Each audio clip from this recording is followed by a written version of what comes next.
Hi dears, welcome to right recipes. ഇന്ന് നല്ല അടിപൊളി ടേസ്റ്റുള്ള ഒരു സ്നാക്കാണ് നിങ്ങൾക്ക് ഷെയർ ചെയ്യാൻ പോകുന്നത്.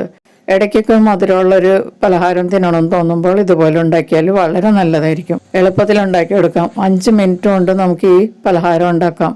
ബ്രേക്ക്ഫാസ്റ്റ് ആയിട്ടും കഴിക്കാം, ഈവനിങ് സ്നാക്കായിട്ടും വേണമെങ്കിൽ കഴിക്കാം. അപ്പോൾ ഇതെങ്ങനെയാണ് തയ്യാറാക്കുന്നതെന്ന് നോക്കാം. ഒരു ബൗളിലേക്ക് 1/4 കപ്പ് യോഗേർട്ട് മിക്സിയിൽ അടിച്ചെടുത്തിട്ട് ഇതിലേക്ക് ചേർക്കുക.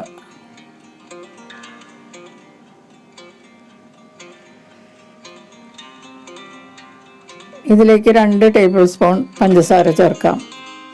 പഞ്ചസാരയുടെ അളവ് നിങ്ങളുടെ ടേസ്റ്റിനനുസരിച്ച് കൂടുതലോ കുറവോ എടുക്കാം കേട്ടോ. ഇതിലേക്ക് ടേസ്റ്റിനുള്ള ഉപ്പും കൂടി ചേർത്തിട്ട് നല്ലതുപോലെ ഒന്ന് മിക്സ് ചെയ്ത് കൊടുക്കാം. ഇതിലേക്ക് 2 കോഴിമുട്ട കൂടി പൊട്ടിച്ച് ചേർത്തിട്ട് നല്ലതുപോലെ വീണ്ടും മിക്സ് ചെയ്യാം. മുട്ടയുടെ ചീത്ത മണമൊക്കെ ഒന്ന് മാറിക്കിട്ടാൻ വേണ്ടിയിട്ട് 1/4 ടീസ്പൂൺ ഏലക്ക പൊടിച്ചത് ചേർത്ത് നല്ലതുപോലെ വീണ്ടും മിക്സ് ചെയ്യാം. ഏലക്കപ്പൊടി ചേർക്കുമ്പോൾ നല്ലൊരു ഫ്ലേവറും കൂടി ഈ സ്നാക്കിനുണ്ടാവും. ഇതിലേക്ക് ഇനി 1 കപ്പ് അളവിൽ റവ ചേർത്ത് കൊടുക്കാം. വറുത്ത റവയോ വറുക്കാത്ത റവയോ ചേർക്കാം. എന്നിട്ടിത് കട്ടയില്ലാതെ നല്ലതുപോലെ മിക്സ് ചെയ്തെടുക്കാം.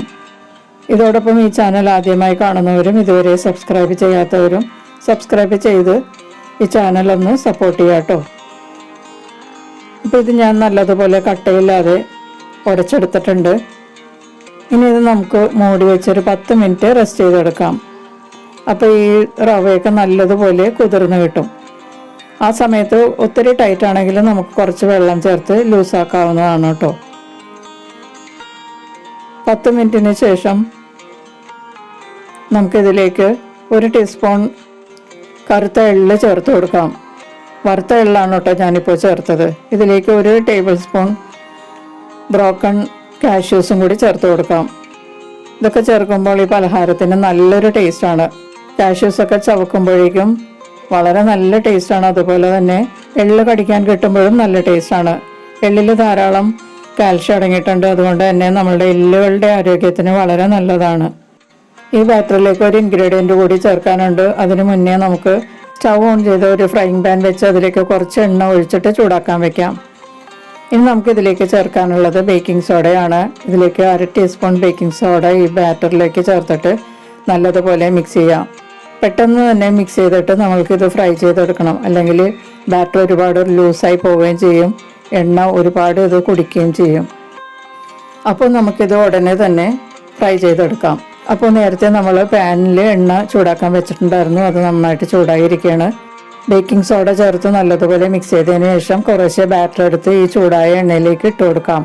മീഡിയം ഹീറ്റിൽ ഫ്രൈ ചെയ്തെടുക്കാം. കുറച്ച് അകലത്തിൽ വേണം ബാറ്റർ ഒഴിച്ചു കൊടുക്കാനായിട്ട്. കൂട്ടിമുട്ടാൻ ഇടവരരുത്. കൂട്ടിമുട്ടിയാൽ ഇത് വിട്ടുപോരാൻ ബുദ്ധിമുട്ടാണ്, നന്നായിട്ട് ഒട്ടിപ്പിടിച്ചു പോകും. അതുകൊണ്ട് കുറച്ച് അകലത്തിൽ വേണം ഇത് ഒഴിച്ചു കൊടുക്കാൻ. ഒരു ഭാഗം നന്നായിട്ട് ഗോൾഡൻ യെല്ലോ കളറാവുമ്പോൾ മറിച്ചിടാം. ഇടയ്ക്ക് വല്ലപ്പോഴൊക്കെ മധുരമുള്ള പലഹാരം കഴിക്കണമെന്ന് തോന്നുമ്പോൾ ഇത് വളരെ എളുപ്പത്തിൽ ഉണ്ടാക്കാൻ പറ്റിയ ഒരു ഐറ്റമാണ്.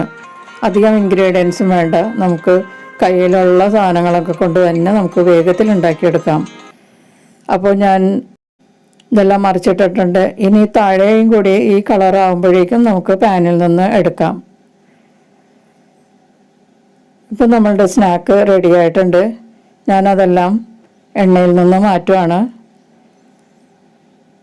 ഒത്തിരി ഡാർക്കായി പോകാതെ തന്നെ എടുക്കുന്നതാണ് നല്ലത് കേട്ടോ. അപ്പം നമുക്ക് ഇതുപോലെ ബാക്കിയുള്ളതും ഫ്രൈ ചെയ്തെടുക്കാം.